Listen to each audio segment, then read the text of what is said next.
Hello and welcome back to another episode of Spanj's Build Academy, and today we're covering the principles of PvP design. I'm sat in front of the SFS Nadachi. This is a ship that I built in my recent chilling and building series on Twitch. If you haven't seen my Twitch series or Twitch plays, I am on every Sunday at 7 PM GMT.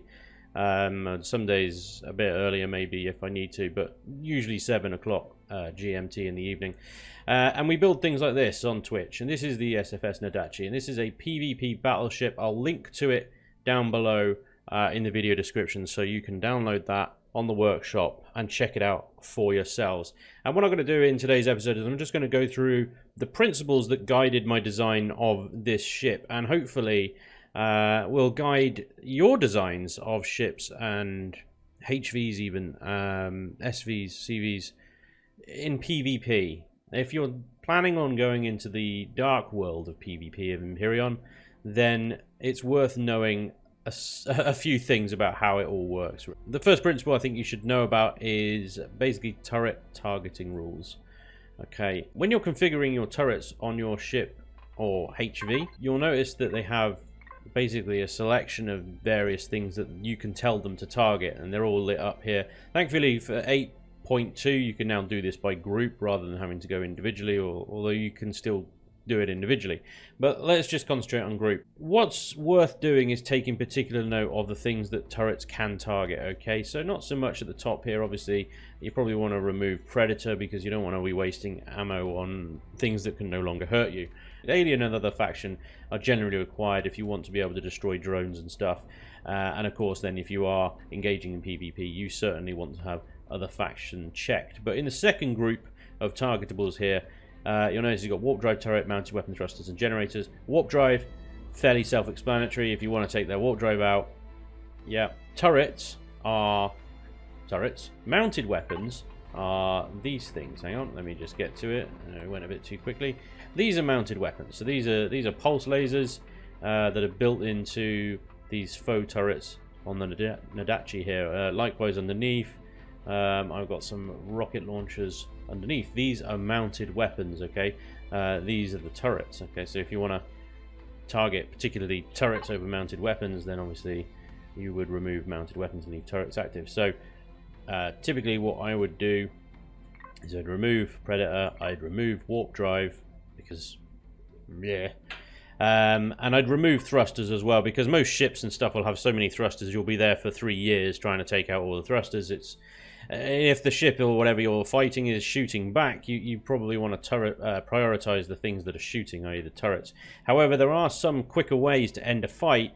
You could end a fight by just targeting the generators and literally tearing the heart out of the ship, ignoring the turrets and things like that. Generally speaking, there's going to be a lot less generators to destroy than there will be turrets or anything else. But if you follow the principles of PvP design, as I'm going to go through in this episode, getting to the generators is the challenge. So your typical configuration is that. Okay, but take note of the things that are targeted. Okay, typically when you're engaging someone, you're always going to be engaging someone with turrets and mounted weapons switched on. And that brings us to the next principle of PvP design, and that is armor. Okay, armor is incredibly important, but it's also completely and utterly useless in protecting your turrets, because the targeting systems on the enemy ship will just shoot your turrets, and your turrets equally need to be able to shoot back. So unless you completely entrench your turrets to the point where they're next to useless unless you perfectly line them up with the target, they're going to get destroyed. So what you can do with armor is you can trick the turrets of your enemy into shooting the armor instead of the turrets. What I have done here on the SFS Nadachi is I have quite cheekily buried 2 Gatling minigun turrets into the armor. Now these are useless. They're not going to shoot back. They can't shoot back. They're embedded into armor. It looks clear at the moment because I am literally stood in, you know, layers and layers of combat steel here. These 2 turrets are the furthest forward turrets on the ship, and enemy turrets will target the nearest target that they have programmed. Typically speaking, that will be turrets. I keep forgetting to press apply. So if I have that configuration applied, the first thing the enemy turrets are going to do is shoot these two. Okay, so if I am the enemy ship and I am facing off against the Nadachi here, the closest turrets that my turrets are going to shoot are the ones that are embedded into all of this armor. All of this armor, and it would have to eat through all of this armor before it can destroy those two turrets, and only once it has destroyed those two turrets will it then move on to the other turrets on the flanks. Meanwhile, the enemy's turrets are taking all of the fire from your turrets, assuming of course that the enemy ship doesn't have the same decoy turrets embedded into them, which is quite possible and likely if you're taking on experienced PvP factions. But nonetheless, this is definitely going to give you an advantage. So that's how you use armor. My third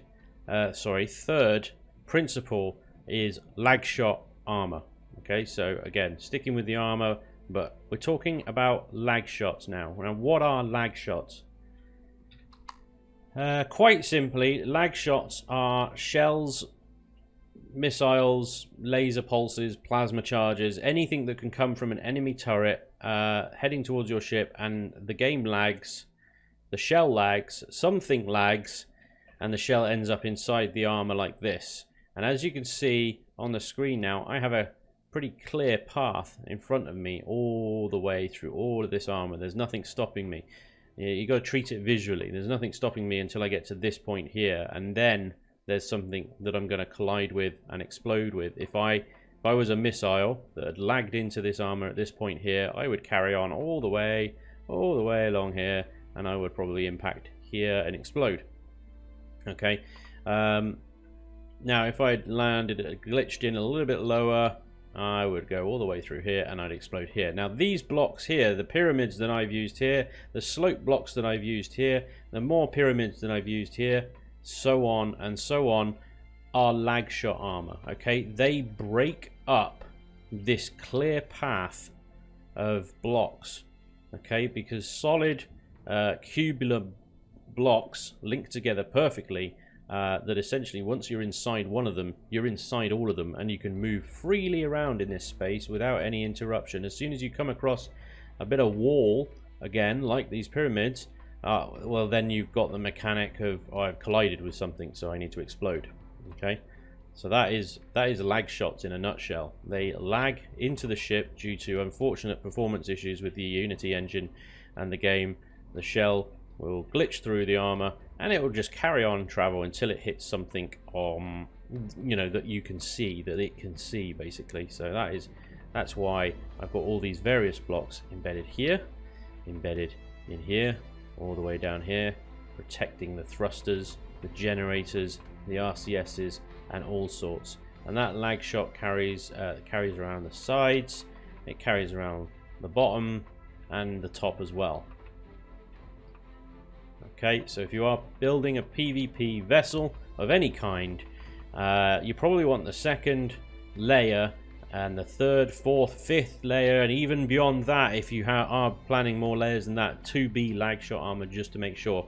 And anybody that's out there saying, oh, lag shots are just a myth, no, they do happen, because I got sniped out of my commander's chair in testing this thing at about this angle here. A shot lagged through. I have since upgraded the lag shot armor, but you can see there's a little window there where I might get lag shot out again. But I was sat here quite happily and got sniped out of my cockpit by a lag shot. They do exist, they do damage. We've all lost components and things like that to the mysterious lag shots, so protecting against them is what to do, and it is easy to do. All you need to do is a row every now and again of pyramids or slope blocks. That will generally help prevent lag shots. They can still happen. The unlikely event, it's unlikely that they would lag through the first armor, then lag again through that, then lag again through that, and that, and that, and that, and that, so on and so forth. The more layers you got, the more protection you got. Okay, so lag shot armor, very, very important to all PvP designs. Otherwise, what you'll find is that your ship vessel has been destroyed, been killed, for no reason that you can find, because a shot managed to find its way through the armor and hit the core directly in the middle of the vessel, and all the armor around it is absolutely fine. It's annoying, it's frustrating, but you can protect against it. Lag shot armor, there we go. Another principle that can guide you in PvP builds, and this is more specific to CVs more than anything. The Nadachi here is built with the frontal PvP philosophy in mind. So this is very much a frontal build ship. So I will take on targets one by one in this thing, making sure that I am facing that target at all times. This isn't the only way to build PvP ships. You can also build PvP ships that have rounded armor all around and turret distribution all around as well. That is absolutely fine. That is a more flexible design capable of taking on CVs, SVs, and all sorts. So this thing is very much just a CV on CV killer. But yeah, this is one principal design, and all-round turret coverage is another principal design. So don't think you have to stick to this particular design if you are building your own ship. Okay, the last principle I just want to cover in this video is redundancies. Okay, so redundancies are very important in a PvP ship, also because of the sort of lag shot rules that I just spoke about. You want to spread your critical components out. Your generators should be separated, split up by at least one block, to prevent a shot that kills one of them from killing 2 or 3 more. You should have redundant generators and things like that tucked away in other places as well. Try and spread out RCSs because they are more effective the more they are spread out around the ship. And fuel tanks are the other thing. Fuel tanks, again, spread them out. Make sure they are isolated. I've got a group of 2 here. If that one went, that one would also go. But we have fuel tanks dotted around everywhere in this build, so if one went, it's unlikely that another will go at the same time, and the more you can reduce that kind of chain reaction, the better. My ammo boxes as well are separated. These 3 are clustered together. If one goes, they would all go, but it's okay because I've got the other 2 over there, providing I obviously split up my ammunition distribution amongst them. I shouldn't run out of ammo if I lose an ammo box. However, with this particular design, it's very much the case that if I start losing internal components at this point, I've lost the battle. Basically, I should have retreated a long time ago.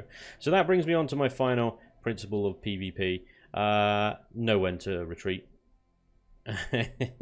Now, the SFS Nadachi, I did take it into a test battle with my good friend Lucifer, who brought in one of his very well-refined PvP ships, and the Nadachi did not win.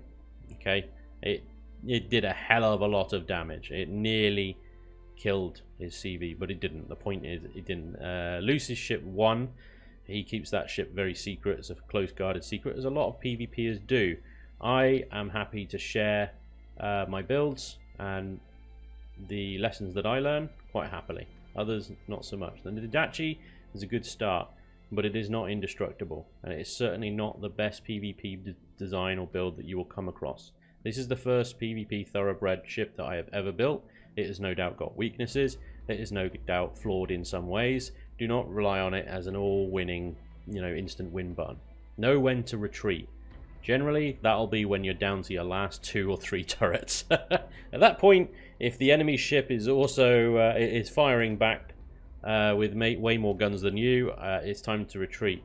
What I did find is that my mounted weapons up here were the last ones to go, and these things can keep firing as long as you're in the battle. But when you are designing your own PvP ship, make sure that things that allow you to run away are quite probably the last things that would ever get destroyed. My warp core here is at the very back of the ship. Providing I'm able to keep the enemy at the front of the ship, they would have to eat through an absolute ton of armor to get to the warp drive. So you should still be able to run away. That's the SFS Nadachi. That is my PvP build tips and build philosophies. I hope you find them useful, and if you do end up building your own PvP vessels, let me know in the comments. I'd be really interested to know how you approach the design, whether you found any of the advice in here useful, and if you did, consider giving that like button a try. I hear it's really nice this time of year. And if you're new here, make sure you hit that subscribe button, because I'm always bringing out new content for Empyrion. and hopefully I'll see you guys next time. Until then, take care. Bye-bye.